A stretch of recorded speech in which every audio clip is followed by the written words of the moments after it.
Hi, I'm Dr. George Teleporis, and welcome to Reasonable and Necessary, Australia's premier podcast series on the National Disability Insurance Scheme, brought to you by the Summer Foundation. But before we go any further, please do me a favour and hit the like button, subscribe to the channel, and select the notification bell so you can be notified of future episodes. On today's show, we're talking about how to manage your funds efficiently, creatively, and innovatively so you can get the best outcomes out of your NDIS plan. Now, while there's a bit of a focus on self-management, you do not need to self-manage in order to benefit from this one. It will be relevant to you if you're plan managed, and even if you are agency managed, and you're looking to have a bit more control over your plan. So, check it out.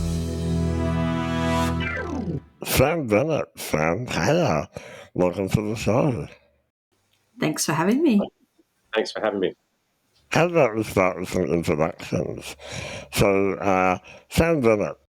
Hi, George. I'm joining you from National Disability Insurance Agency, where I'm a general manager for policy and research at the agency. Really delighted to be on your podcast talking about such an important subject this afternoon. Glad to have you here, Sam. Sam Paior. Hi, George. Thanks for having me. I'm here on unceded Kaurna lands in South Australia, and I run a company called The Growing Space that does support coordination and information sharing, and I am mum to 2 participants who are on the scheme.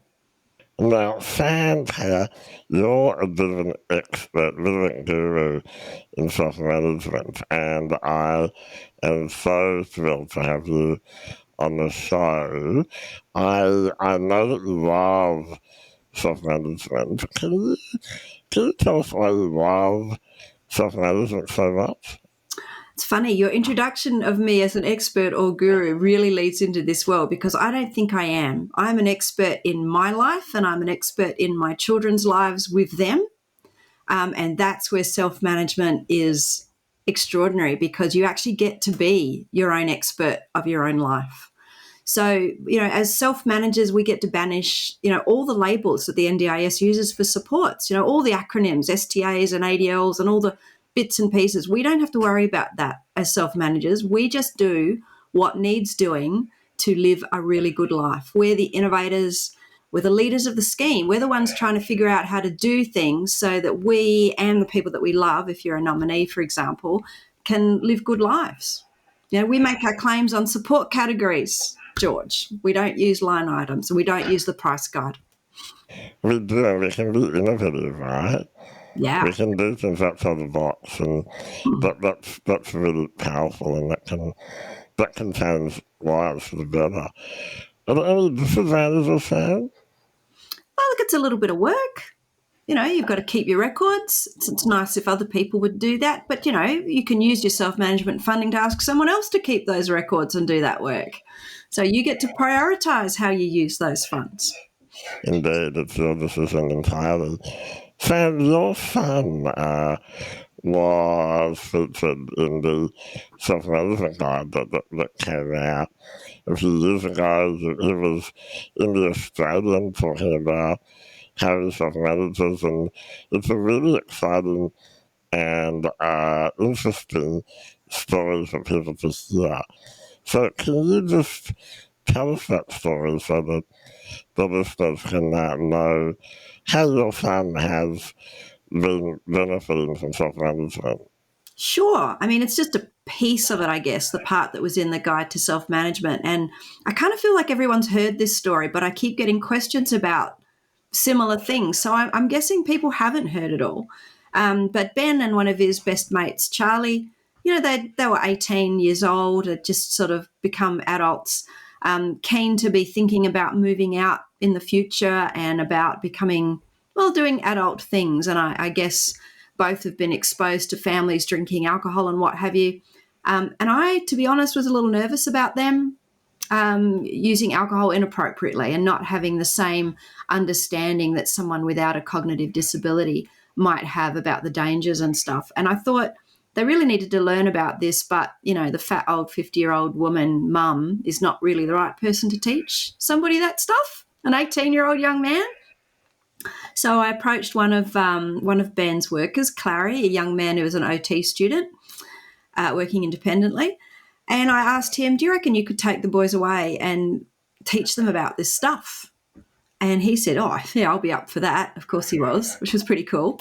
So I negotiated with Clary what a good daily rate for him would be. I booked an Airbnb, I booked an apartment in the city, and organised sort of a budget with the guys.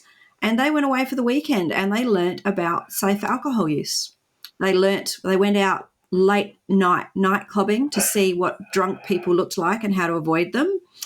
They learned about, all the shenanigans that might go on in the bathrooms at a nightclub and how to avoid that and to not get engaged and involved with that.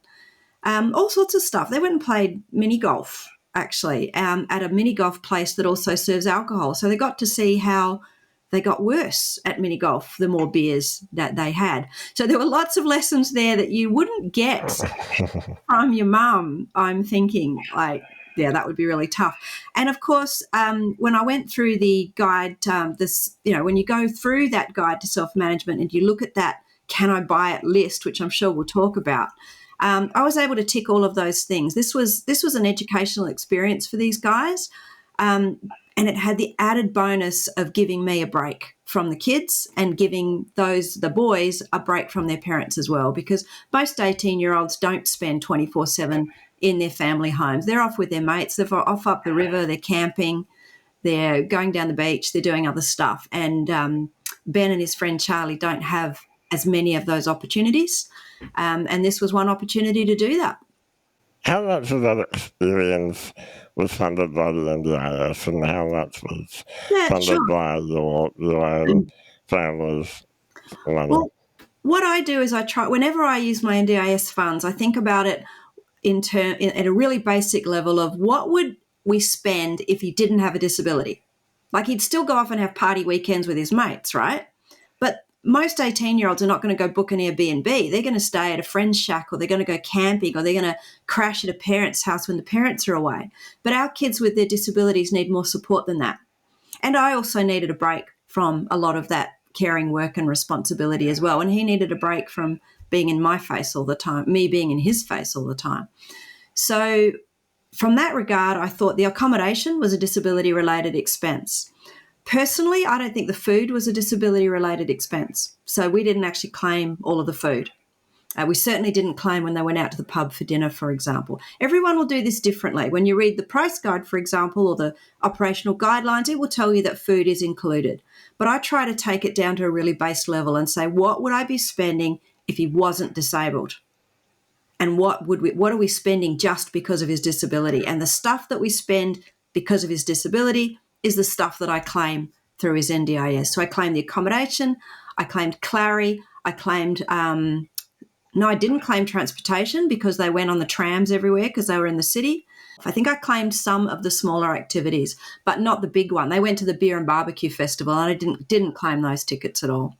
Yeah. George, can I give another example of a different weekend that's not? Yeah, go on. Another weekend, we booked a weekend for Ben and his friend Charlie and another friend, for the three of them, again with Clary, and this was down closer to the beach because it turned out Charlie's parents were away for the weekend, and he would have required care anyway, and I just needed a break too. So it all worked out.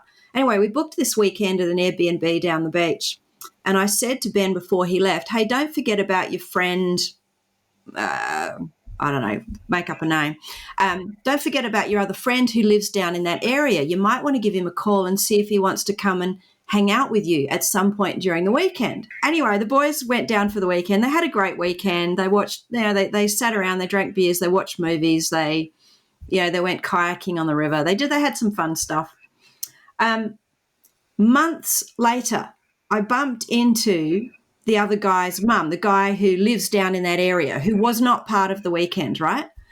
And she said, oh, Sam, that was so great that my guy went and crashed the night with your guys. I said, what? Sorry, what do you mean? Well, it turned out that young Thomas, or whatever his name was, Ben had called Thomas and said, come over and hang out with us. He had come over. They had played beer pong and watched movies and eaten pizza until Thomas was feeling sick as a goog, crashed on the sofa and stayed overnight. And he was another young man with disability as well. And this was what could be more typical than a group of blokes hanging out and crashing on the sofa overnight? Yet that is an experience that is simply not afforded to the vast majority of young people with intellectual disability. And it should be. It's just a natural part of growing up and becoming independent. And these guys got to do that. And the best part of it for me was that I didn't even know about it. That Clary Worker was confident enough and knew these guys enough through other events that he was comfortable to have Thomas come and stay overnight. And I just thought that was brilliant. And what I love about that is it was a great outcome that didn't need 10,000 support coordinators to organise. It just happened, right? And you know what else, George? It didn't cost a single cent more. Tom's plan didn't get claimed for anything because we'd already negotiated it all with Clary and it was set and done and Clary was happy. Absolutely. It's really around the flexibility and the relationships that you can get when you are able to use the funds. Absolutely. Yeah. Sam Bennett, what are your reflections on Sam's story and her son's experience? Well, it's such a great example, isn't it? It's creative, it's all legitimate, and it's about an ordinary life. And clearly, the outcome is fantastic in this instance. And that's the whole point with self-management and the kind of flexibility that it affords you. When I really focus in on who can self-manage. So we know that I think about 30% of NDIS participants are currently self-managing, which is, it's not a small percentage. What do we need to think about in terms of who can't self-manage? Sam? Bennett? Look, the agency, we want everybody that wants to choose to self-manage to be able to do that safely and effectively. It's, as you've heard from Sam, two great examples. It's the way you can get the most flexibility out of your NDIS funding, and that's what the scheme was all about, right? So we're really keen that everybody should be able to self-manage. There are some people that can't under the legislation. So and it's a small list, but if you're bankrupt or you're insolvent under administration, then you can't self-manage. And if the agency deems there to be an unreasonable risk associated with you self-managing, then you might also be prevented from doing so. And that's things like a risk of financial or physical abuse and neglect, those sorts of things. But everybody else, in theory, should be able to. Not everybody's going to want to. It's not going to be everybody's cup of tea. Sam referred to some of the things you do have to take on by way of responsibilities if you're a self-manager that perhaps aren't the same for other people, finding the providers, keeping the records, paying the bills, etc. But there's actually a lot that the scheme can do to support people to build capacity in those areas. And self-management shouldn't be an all or nothing proposition either. We'd encourage people to talk to their LAC, their planner, their support coordinator about how they might get started. You can manage part of your plan rather than all of it as well. So there's a lot of options. You're right, 30% is spot on. So you've got your data up to date there, George. It's quite a large number. If you think about the number in our scheme now, it's over 150,000 participants are now self-managing. So while the ratios remained flat for a few years, the number obviously grows that are self-managing every year. We've thought about the things that make it hard for people to self-manage, and they're quite consistent actually if you look at research from other schemes that have similar models of self-management around the world. And the two things that make it hardest for people to get real benefits from self-management are, firstly, how easy or difficult the administering agency, the NDIA, makes it for you to self-manage. So really the bureaucracy around the process. And the second thing is how flexibly you're able to use the funding. And it's those sorts of things we've been trying to look at in improvements that we're making to self-management at the moment, because we want it to be something that people can do if they want to. Well, let's talk about those improvements. Can you give us a bit of an overview of the recent updates so everyone's up to date with what's happening? Definitely can, George. Yeah. The work you're referring to, though, is work we did last year to develop a new self-management policy. And I should say, before we get into what that does and the changes that it makes, a big thank you to you, George, and you as well, Sam, because your wisdom and advice throughout the process of developing that policy, I hope you can see, has made it a much better policy as a result. For people that are interested, we published it on our website at the back end of last year, so I think in December. And this is part of a big investment the agency's been making in the last year or so in co-designing improvements to the scheme in areas where participants have told us that we need to do better. And self-management, as I've said, is one of those areas. The policy, in a nutshell, is all about just making self-management simpler and easier and more effective for people to use. It's about us having clearer, more consistent guidance to support self-managers. And it's about how we support our delegates, our planners, and our local area coordinators to be making more consistent decisions and to have more enabling conversations with people about self-management. And I think the big change in it, and hopefully you can see this in the final policy, is it promotes what I would call as a supportive and developmental approach to self-management by the agency.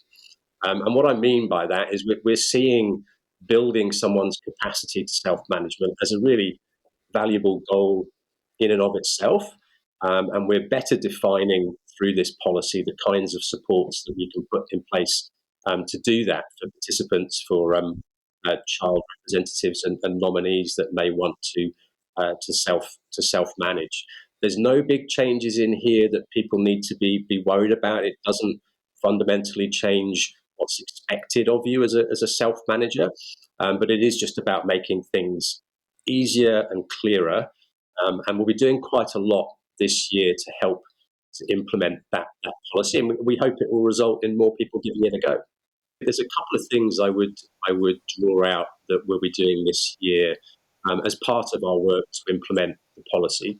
One is that we'll be updating the self-management guide, and we've talked about that already. We've heard it's such an important resource and that people have found it really valuable over the years, and we want to really bring that up to date, to put some more examples in it, to make it clearer wherever we can, so that people can feel really sort of secure in the knowledge that they're self-managing in a way that is, in line with the rules, but is also going to get them a really good outcome. So we'll be doing some work to update that, and people can expect to see that by about the middle of the year.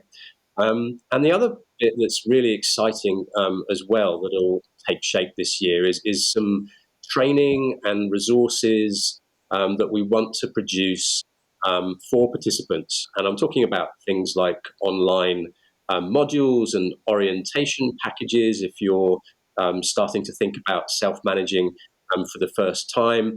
And we want those to cover practical advice from people that are self-managing, from people that have walked the walk and can tell you their stories of how it's worked for them. Because I think that's always the most powerful way to learn how to self-manage well. So again, we'd expect to see those emerging a bit later in the year, and we hope people will find both of those things really useful in helping them to self-manage effectively. Sounds like some good resources. So I know that your organisation has some good resources as well, and you're also a board member, as am I, of the Self-Manager Hub. And do you want to tell us a bit about the resources on both the Growing Space and the Self-Manager Hub? Yeah, sure, George. I think to start off with, the Self-Manager Hub should be, if you could make something compulsory, I would. I feel like every self-manager should have access to those resources on the Self-Manager Hub. So it's a website. I think there's several hundred different resources and links to resources about self-management, about living a good life, about planning, all the things you need to do to live a good life as a disabled person, or how to support someone to live a good life as a disabled person. So I really, really strongly recommend that people go and check those out. Self-Manager Hub, by the way, is not for profit. George and I are both volunteer board members. So there's nothing in it for us other than promoting self-management. We love it. On the flip side of that, my business, The Growing Space, we do online trainings and face-to-face stuff and support coordination. And of course, they're all paid services, and we're not a not-for-profit. But we do have a website membership, and we do run courses and bits and pieces as well. So very welcome. Would love people to check out what we have to offer as well at The Growing Space.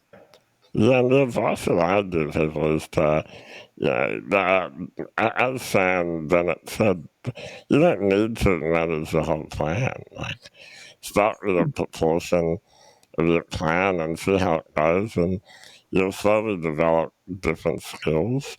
I'm pretty good at maintaining, the receipts and the budget side and the HR side, because I employ my own support workers. But I didn't gain those skills overnight. It was like a developmental process. And after a little bit of time, you get more confident, don't you, Sam? Yeah, absolutely. And you do make a lot of mistakes when you start out too. You claim things from the wrong categories, and you hire people that turn out to be terrible, all of those things. But you do learn as you go along, and you do get better at it. It doesn't mean you won't make mistakes for the rest of your life. We all do. In fact, you can't grow without making mistakes. So we all do that. But there is a lot of support for that. You can you can go to those resources that we just talked about, and there's just so much peer support as well. George and I, we run a Facebook group, the Self-Manager Hub Facebook group, and that's an incredible resource. We've got something like 20,000 people in there, all talking to each other and seeking advice and support from other self-managers. It's a very, very lively group. It is lively is an accurate word, George.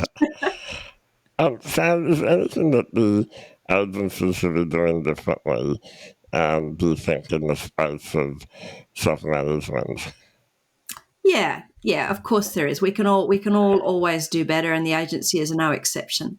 I'd like to see people get more support to self-manage. I think that a lot of planners and LACs sort of write people off very early in the process, rather than think about, well, what are the supports we can put into a plan to support someone to be able to learn to self-manage. I mean, I've never had an LAC or a planner in a meeting suggest and say, well, why don't we just make $10,000 of your plan self-managed so you can give it a go and a try, and why don't we put in some money for some extra training so that you can learn more about it.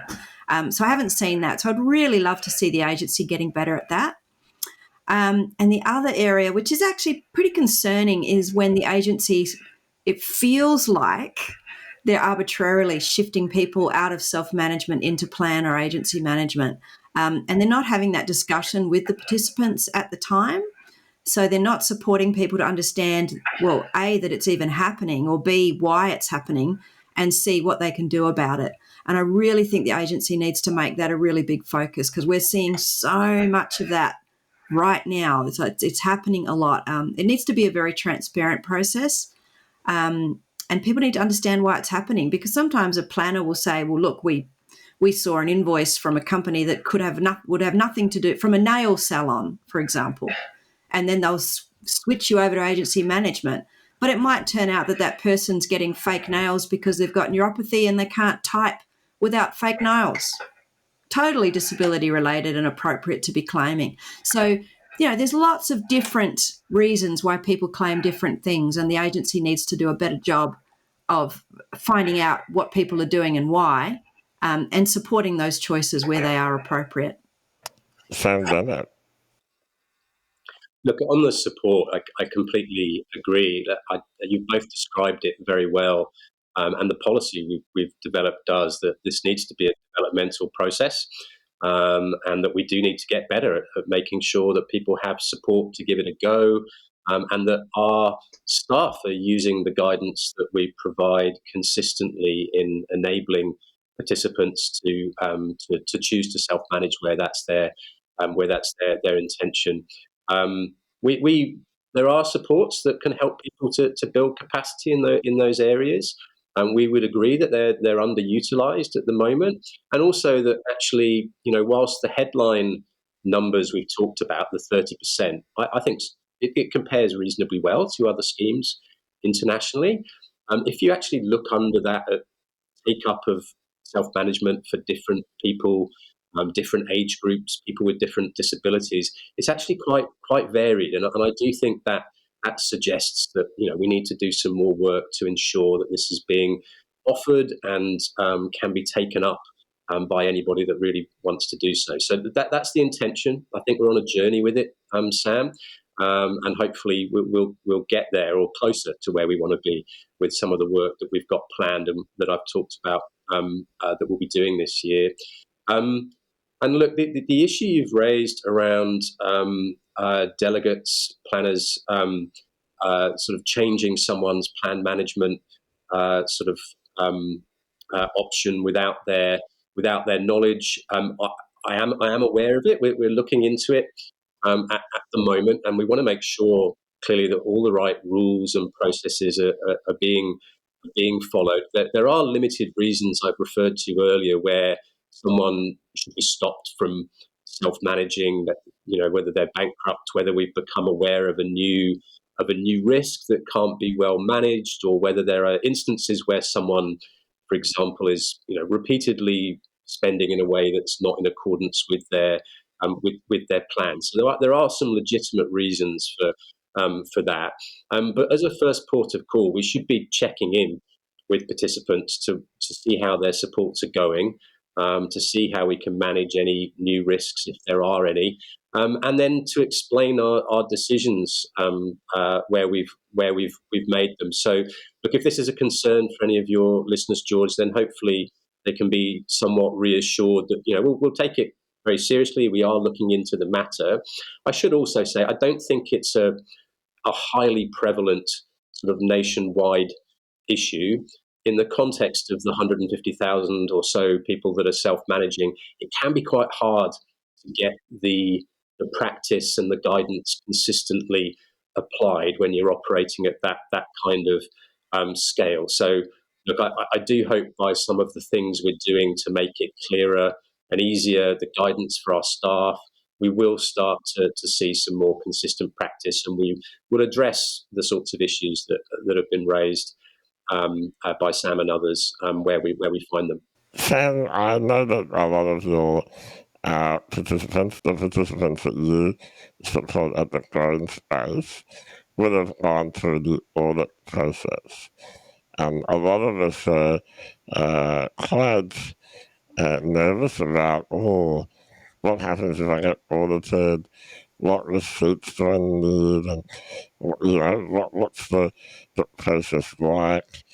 How's that process been for some of the people that you work with?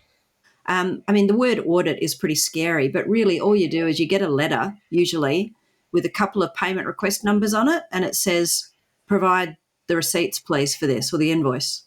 That's it. And if you've kept your good records, it should be pretty easy to do it. I think what happens, of course, is if you don't have evidence for that, then they might go a bit deeper and it might take a bit more, but that's totally appropriate. It's really good you asked about audit, because it just sounds so scary, George, and people do get terrified when you use words like that, and it conjures up these visions of going to prison and jail and, I messed up and all that. But I think it's really important for people to know about the difference between fraud and what we call misuse. and the agency may have different terms, but these are the terms that we sort of tend to use. Fraud, have you ever seen it, George, where somebody puts on Facebook that they spent their money on something and then all these people leap onto the post and say, oh, it's fraudulent, you're in trouble, you're in trouble. And you realise it's not fraudulent at all if you claim something from the wrong support category. That's a mistake. That's an error. Fraud is when you do something deliberately, right? Fraud is when you know you're doing the wrong thing, like you claim for a service that you never received and you pocket the cash, or you buy a corporate box at the cricket with your kids' funding, right? That stuff's really clearly fraud. That's when you're doing something deliberately to profit, whether it be financially or status or whatever. Misuse is when you make a mistake. So misuse, you claim from the wrong support category, or you buy a laptop for your 10-year-old at primary school because the school says they need one for communication, and for not for communication, for access to the curriculum, and the school says they can't afford it. Right? Now, most people wouldn't know that it's not actually the NDIA's responsibility to pay for something like that. It's actually the responsibility of the school. But so if you go and claim for something like that, that's not fraud. That's misuse. And the agency is not going to, there's no criminal charges here. There's no even room in the legislation for criminal charges on this stuff. The worst that can happen is they might switch you away from self-management, which, of course, you would argue. And you may be required to pay it back. But the legislation also allows the agencies to forgive those debts as well. So there's a lot of leeway and flexibility in there, and capacity for you to make a mistake and to learn and to do it right next time. I think it's really important for people to know that. Oh, that's so useful, Sam Paior. Sam Bennett, do you have any reflections on that in terms of what the NDIA are finding when they're auditing self-managers? Firstly, I agree. Look, fraud is really incredibly rare when it comes to self-managers. That's consistent with research from elsewhere, so we shouldn't necessarily be surprised. Self-managers, by and large, are very thoughtful and diligent in how they go about self-managing their plan. That's the vast majority of cases. And as Sam put it very well, fraud is about doing something deliberately wrong, and that's not, by and large, what we see. We see some common mistakes, and what Sam has described as misuse we see. And look, we're not keen on misuse either, but there is a very big distinction between that and fraud that I think Sam described very well. And as you said, it's things like claiming from the wrong categories, it's the wrong date on a payment request, it's broadly anything that could be construed as not spending in accordance with the plan. But as long as you're following the advice that's there in the self-management guide and availing yourself of that, you're keeping your records as you should, then look, it's not something that you should be too anxious about. We see an error rate, if you can call it that, of around 7%, I think, in payment requests from self-managers in the sorts of areas we've talked about. And that isn't fraud. That's where we should be helping people to do better and to hopefully avoid those sorts of mistakes in the future. The compliance teams that run our sort of internal reviews around self-management, that's a really important process in how we protect the integrity and the reputation of the scheme, but it's also a learning opportunity if we're doing it well. So we're not trying to catch people out. We do want to help people to not make decisions that are at odds with what you should be doing as a self manager. So we're doing some trials actually at the moment. There's a pilot our compliance team are running to try and develop a more educational, developmental approach that reduces the anxiety that self managers can sometimes feel engaging with these processes. But as I said, hopefully people shouldn't, by and large, have anything to fear. Yeah, no, I think it's important that people aren't afraid to be innovative and to use their funding in a way that's going to help them achieve their, an ordinary and a good life, really. So you did say you need to use your funding in accordance with your plan. I actually think that very few people know what that means, but the NDIA seems to think that we all, have our plan constantly, um, just on our kitchen table. I can say that, I haven't read my plan in a couple of years. Have you, Sam? What does that mean, Sam Bennett, to spend in accordance with your plan? Well, people can look at the policy we published at the end of last year, because we defined it in there as clearly and carefully as we could. Really it means that you need not to be spending your funding on things that are illegal, on drink and drugs and gambling and obvious things like that, that you need to be spending in a way that helps you to meet the goals in your plan, and that isn't something that should be funded either by another service system, or you could describe as an ordinary cost of living. It needs to be related to your disability needs. So there's page 8, the famous page 8 in the self-management guide is also where we set some of this material out. Sam and her organisation have got a number of good examples to help with this as well. But really, it's a number of principles that you need to be thinking through, some questions you need to ask yourself, and on a practical sense, every time you want to do something new with your funding. Shouldn't be there to constrain creativity, but does provide some important guardrails to make sure that NDIS funding is being used in a way that's effective, appropriate, and good value for money. No, that's not good. I'm all good with all the things that you've mentioned, and I think that the way I think of it is it was disability related, and it's essentially going to help me achieve the goals of my plan. Then I'll just go for it. Yeah, is that fair, Sam Paior? Mostly. I think, you still got to think too that you can actually afford it within your plan, and that you can, and that it's not the responsibility of someone else. It's not the responsibility. Yes, that's a good point. Yeah. Yeah. And responsibility of someone else doesn't just mean other government systems. It means people too. Every parent has to change the nappy of a 6-month-old. The NDIS shouldn't be paying for a support worker to do that. So, you've got to think about what is typical and appropriate for families. However, if the mum has a disability, what about them? So that's the mum's plan, not the child's plan. So that's different. So when it's the mum that has the disability, that is a disability-related need to have help to change the child's nappy. But if it's the child that has a disability at 6-month-old, then it's always a parent's responsibility to change the nappy of a 6-month-old. Yeah, absolutely. It really is quite straightforward when you think of it that way. I like to break it down. The core of it for me is I look at every time I want to spend money in the plan, I think, would I spend this? Would my son be spending this if he wasn't disabled? Is this something that he needs just because of his disability? And if that's the case, then I fund it out of his plan. And if it's not, and of course that varies for different people in different situations as well.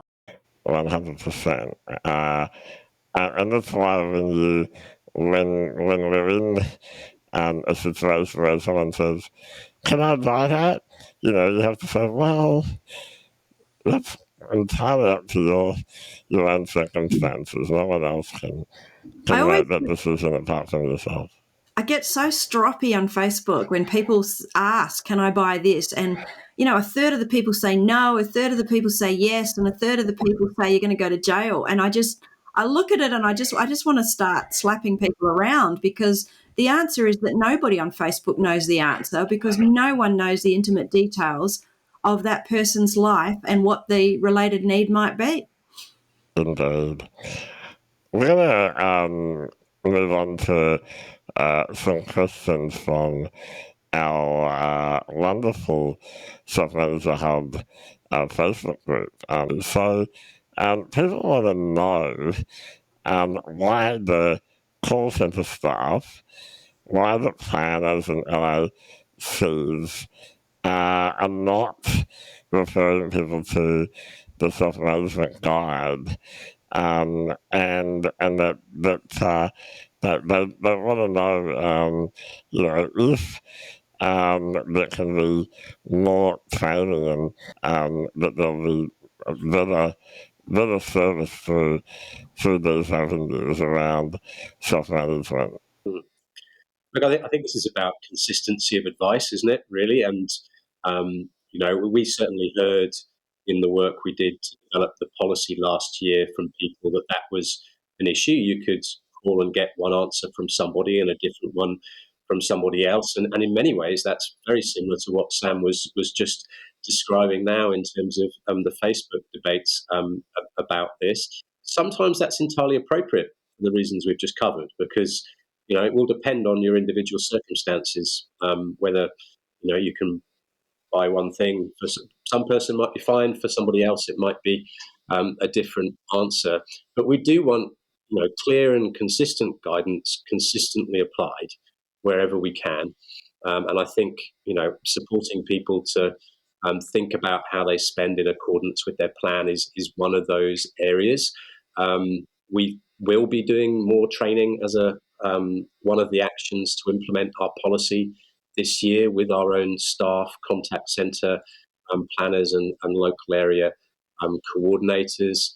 And we hope through that people will get more consistent, hopefully consistently good, as far as possible, kind of predictable experience with the scheme. So I'm confident we'll get there with some of the new resources we're producing, but it's still very much on a journey.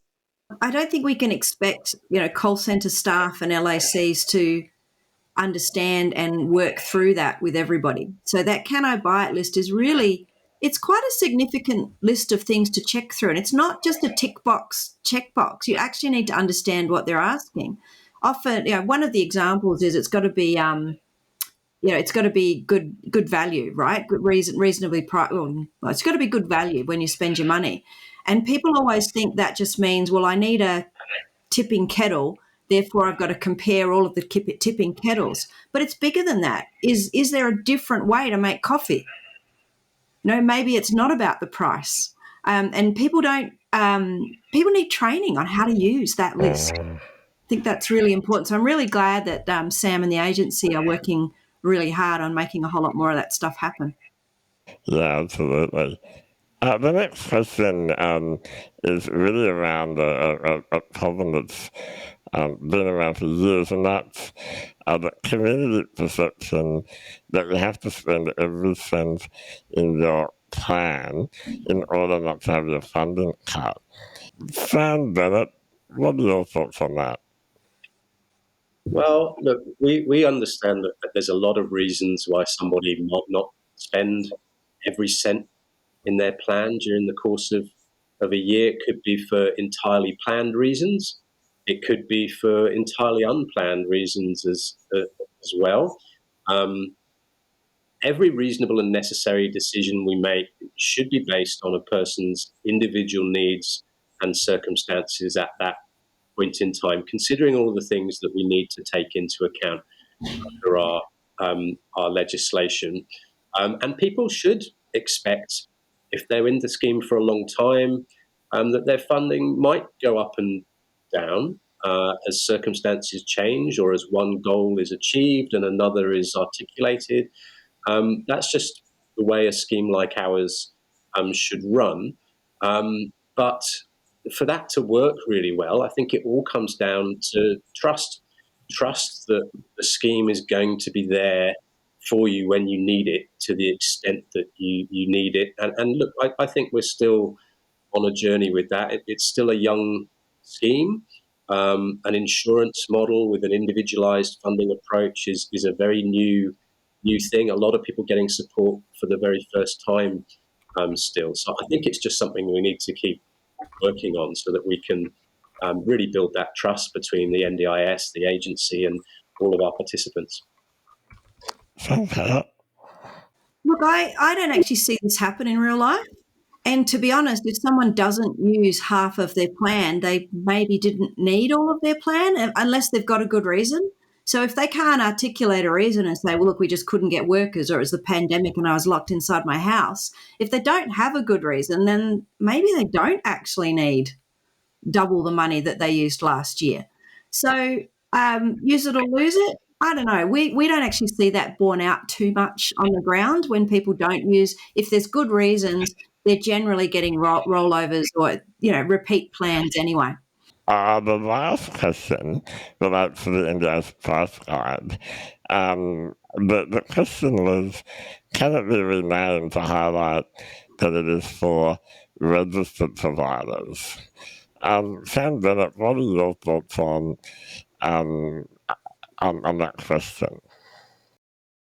Well, it's true it only applies to registered providers. It's also true self-managers don't need to use registered providers. I suppose I can't see us being in a rush to rename it, just because I do think there's some value in it as a resource to give some indication to self-managers of what an appropriate price might be for a support. And maybe rather than renaming it, it's more about just the training and the guidance we put around it. People are just a bit clearer on some of the things that you've outlined. Sam Paior, I know you have some thoughts on this. Yeah, I would agree with Sam Bennett on this. I do think it's important for participants to know, though, that registered providers can charge self-managers higher than the price guide rates. It's not about being a registered provider or not. It's about how the budget is managed in a plan. So for agency managed and plan managed budgets in a plan, then the prices in the price guide apply. If the line item or if the support category is self-managed, then the price guide doesn't apply, whether the provider that delivers the service is registered or not. And I often say to people that one of the things about being a soft manager is that you're out there in the open market. There are going to be people who are going to try and get the highest price that they can, and you have a job to get the lowest price or the best value for money as you can. And that means you need to shop around. That means you need to talk to other people about where they're getting good value, and in the end, you're going to be able to stretch your funding further by doing that work, and I think we can all benefit from that. I think that goes two ways, George. I think you can save a lot of money. Now, we go to the local physio down the road rather than an NDIS disability physio, and we pay much less than we would pay if we went to a registered provider. But on the other hand, some innovation in the scheme might cost a whole lot more. Like when my son moves out, I want a team leader, and I want to pay them more than $62 an hour, because I want somebody who manages a whole team. Now, everything underneath is probably going to cost me less because they'll be employed, but that team leader might be a contractor that costs me $70 or $80 an hour. And that's okay, because that's going to make my system work. So I think having that flexibility is just super important for self-managers to go both ways. I love that. I think that's a really good example of how we can be flexible and focus on the outcome rather than the necessary dollars there. This has been a really good conversation. Are there any last thoughts that you'd like to leave our listeners with? I'll start with you, Sam Bennett. Well, just a big thank you, George. Again, I think it's a great topic to discuss, and great to have the opportunity to do so on your podcast. These are really important issues. self-management and the creativity that comes with it. We need that creativity and innovation front and center in how we progress. So I'll just leave you with that. Sam Paior? Thank you, George. I think the thing that I really want everyone to come away with is that self-managers, when they are innovative and do really interesting and different things, even when they make mistakes, are the leaders in disability support. So there are things that self-managers try out that are a little bit kooky, a little bit different, and then they finesse it and they make it work. And then other providers that are registered providers look at it and go, hey, that's actually pretty cool. I reckon we could do that and we could deliver that to more people. And so I like to think of self-managers as being basically the industry leaders across the world. People house sharing and people doing all sorts of different things are things that came about because of self-managers. Registered providers did not come up with that stuff. Right? That was self-managers that do those things. And so we've got a responsibility to make self-management continue and to support it and encourage it and train self-managers and help self-managers to live big, full lives because a piece of that is going to be carried on to everybody in the sector and in the disability world. And that's really powerful and really exciting. What a great note to end the show on. Thanks, guys, for joining us. Thanks, George. That's all we have time for on today's episode of Reasonable and Necessary. Thank you to our podcast partner for this episode, the National Disability Insurance Agency. We love your feedback, so please hit the like button and share your thoughts with us in the comment section below. Thanks for listening, and until next time, stay well and reasonable.